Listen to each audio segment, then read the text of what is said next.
Masterjet, ano na po update sa retirement at age 56? Kailan po maisabatas? Ito po isa sa mga talaga pong tinatanong sa atin, no, na update tungkol doon sa retirement age pagdating po sa edad na 56.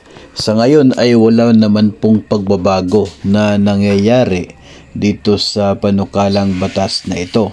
No, kung matatandaan po natin ay sa part po ng House of Representatives, aprobado na po nila ito.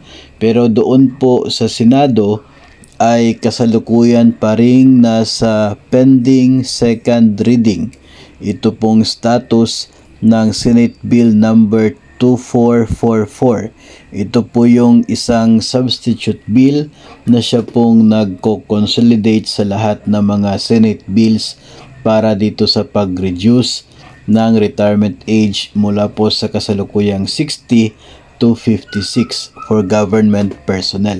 No, so nakapending pa po siya for second reading, kaya hindi pa po ito natin alam kung kailan magiging batas.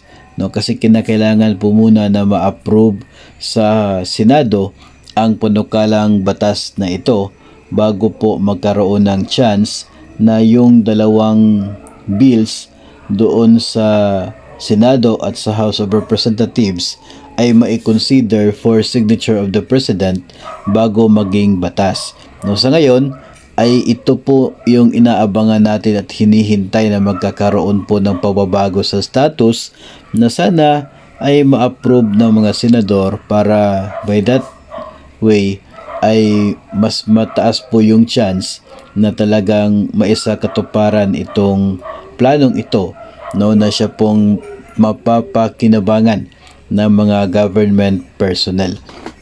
Sa ngayon kasi ay kung 56 ka, pwede ka naman po na mag-apply ng tinatawag po nila yun na early retirement, no? Pero yung retirement benefits tulad po ng lump sum ay hindi mo maa-avail kasi hindi pa naman po considered as retirable age yung 56 sa kasalukuyan.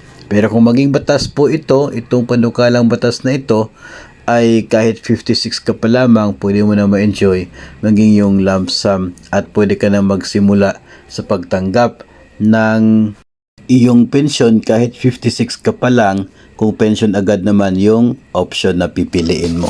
So kaya malaking bagay itong mga bills for this purpose, kaya lamang hanggang sa kasulukuyan ay hindi pa po natin masisiguro kung kailan ito maging batas dahil yun nga, yung status niya sa ngayon sa Senado po ay nakapending pa for second reading. So kung magkakaroon po ng update dito, palagi naman po natin tinitingnan yung website ng Senado, ay kaagad po nating ipapaalam sa inyo para ma-update din po kayo kung ano na po yung latest dito po sa mga bills or dito po sa panukalang batas na babaan yung retirement age ng mga government personnel.